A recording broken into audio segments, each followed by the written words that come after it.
Welcome to my channel.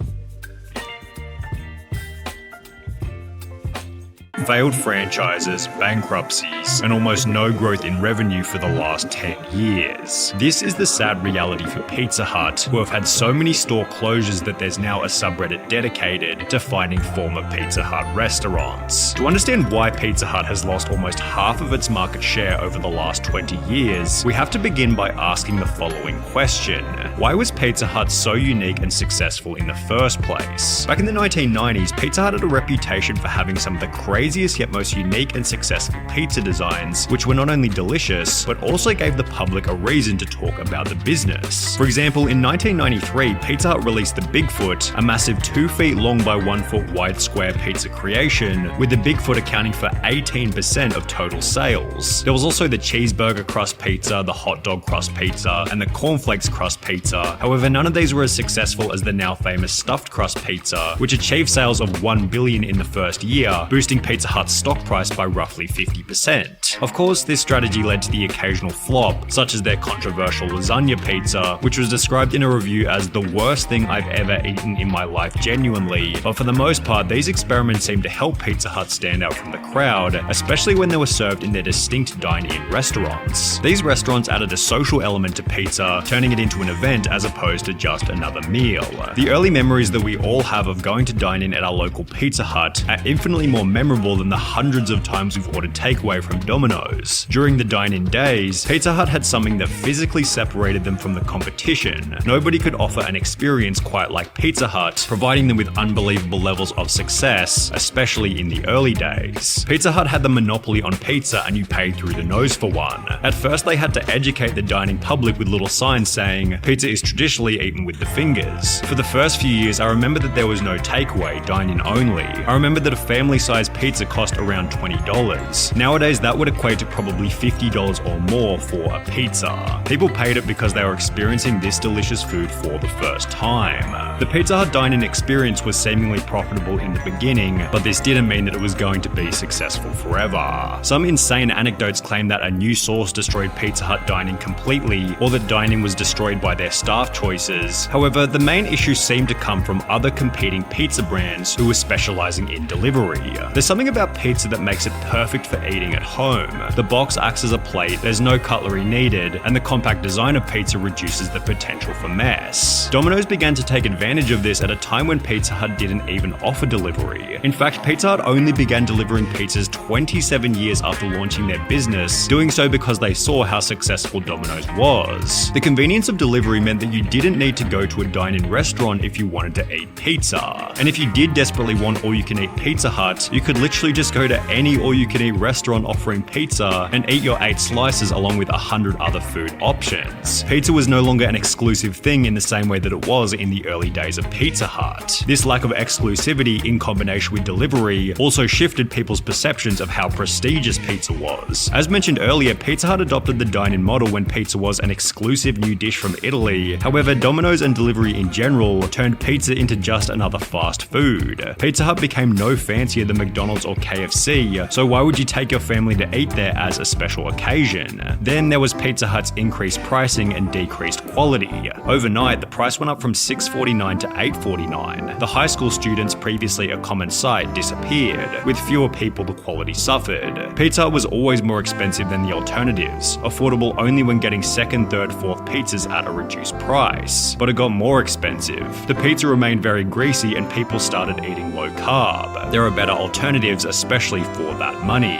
Pizza Hut CFO David Gibbs made the claim that having dine-in restaurants is now a negative for the business, stating the challenge Pizza Hut faces is that it has a large dine-in business. Dine-in is waning in relevance. In other words, Pizza Hut needs to focus less on dine-in and more on what people want, which is to take their pizza with them. This was also highlighted by Artie Stars, the president of Pizza Hut USA, who stated the biggest problem that Pizza Hut is facing is perception, explaining that many of its customers don't associate Pizza Hut with delivery.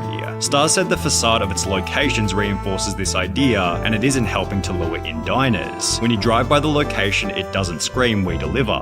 To promote delivery to its customers, Pizza Hut delivered pizza to space, the Oscars, and the top of Mount Kilimanjaro, but it still seems as though they aren't competitive on delivery. And on the topic of Pizza Hut in comparison to its competition, we should also highlight that Pizza Hut is extremely uncompetitive from a health perspective. Their standard pepperoni pizza contains a whopping 8,153 kilojoules, equal to almost 2,000 calories, which is close to the entire recommended daily adult calorie intake, and has almost twice as many calories as Domino's pepperoni pizza, which has 4,453 kilojoules, or a little over 1,000 calories. But it's not fair to make this point unless we see the size and quality of each pizza, so we ordered a pepperoni from Domino's before doing the same with the nearby Pizza Hut in order to compare the two different pizzas. As mentioned, the Domino's pepperoni came in at 1,064 calories, while the Pizza Hut pepperoni came in at 1,948 calories. And with the Pizza Hut pepperoni costing double the price of the Domino's pepperoni, you might expect that the Pizza Hut pizza would be double the size. However, as you can tell from the opening, this isn't the case whatsoever. The Domino's pizza had a surface area of 510 square centimeters, while the Pizza Hut pizza had a surface area only 12% larger at 572 square centimeters. Additionally, the Pizza Hut pepperoni weighed in at 1.46 pounds, making it only 7% heavier than the Domino's pizza at 1.36 pounds. Now, to Pizza Hut's credit, their pizza definitely presented and subjectively even tasted better than Domino's. However, with the Pizza Hut pepperoni being double the price and double the calories with no real distinct advantage, it becomes obvious as to why Pizza Hut has become uncompetitive. When looking at Pizza Hut's menu, you'll also notice that the days of Pizza Hut trying wacky, unconventional designs are certainly long gone. The only crazy product that they have on their website is a range of pizzas which use a chicken schnitzel as the base, but apart from that, almost everything else on the menu feels like something you could get from Domino's at a cheaper price. Nowadays, there's so many restaurants, not just dedicated pizzerias, that offer pizza on their menu that you can simply get better quality food at discounted low prices at other places. It's not even worth using Pizza Hut for pizza anymore. You'll get better results elsewhere. Now, to Pizza Hut's credit, they did try to overhaul the menu back in 2014 when they introduced their biggest brand evolution ever called Flavor of Now, which introduced countless different new fancier menu items and was described as the biggest change that Pizza Hut and the pizza category has ever seen. However, their new upscale approach had minimal impact on Pizza Hut's revenue, which actually declined by $100 million in the same year that they implemented Flavor of Now, which becomes even worse if you consider that during the same time period, Domino's sales grew from $10 billion to $15.8 billion. And if we instead look at older data, we can see that the average sales per store has barely changed since 2006, which is about the point where the Dine In model died. While a consistent $12 billion per year over the last 10 years still seems like a pretty awesome scenario, the growth experienced by competing pizza brands has led Pizza Hut's market share to decrease from 25% in 1995 to 14.3% in 2016. 2016 also marked the year where Pizza Hut lost their 45-year-long title of the world's largest pizza brand to Domino's. However, their stagnant revenue has caused significantly worse problems than simply losing some arbitrary title.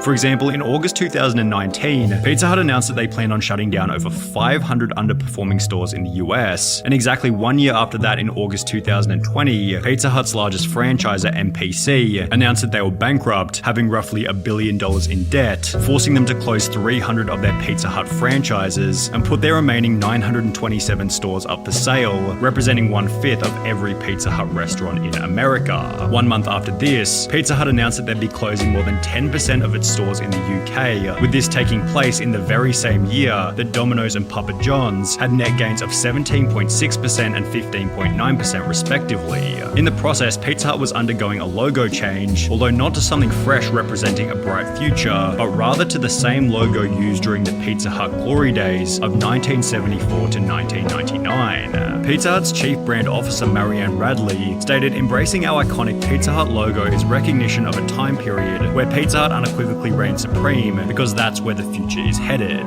However, at the same time, it feels as though they're desperate to remind the world that Pizza Hut still exists, and this doesn't sound like the kind of play made by a company who's going to be reigning supreme anytime in the near future."